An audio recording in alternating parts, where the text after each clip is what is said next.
அப்படின்னு சொன்னாங்க. அவனுக்கு ஒரு அவன் இன்னொரு விஷயம் என்னன்னா, அவன் இன்ஜினியரிங் படிச்சிருக்கான். படித்த ஜாப்ல ஏதோ ஒரு ஒர்க் பண்ணிட்டு இருக்கான். அப்பயே நம்ம வந்து படிக்கிற +2 படிச்சிருக்கோம்.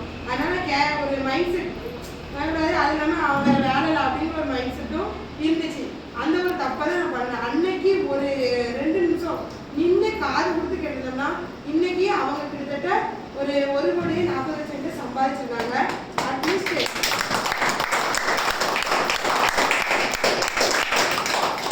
அவங்க கூட நின்றுருந்தோம்னா நான் 1,40,00,000 இல்லை, அட்லீஸ்ட் ஒரு 40 லட்ச ரூபாயை இன்கம் பண்ணிருப்பேன். அவங்க இன்னைக்கு சீரியா இருக்காங்க. அட்லீஸ்ட் நான் ஒரு ஏரியாவில் இருப்பேன். அந்த ஒரு தப்பை நான் பண்ணிட்டு ஒரு 4 வருஷம் கழிச்சு இப்போ நான் அந்த வருமானம் படிச்சு இப்போ 8 மாசம் ஆகுது. நான் பண்ண தப்பை யாரும் நீங்க பண்ணிடாதீங்க.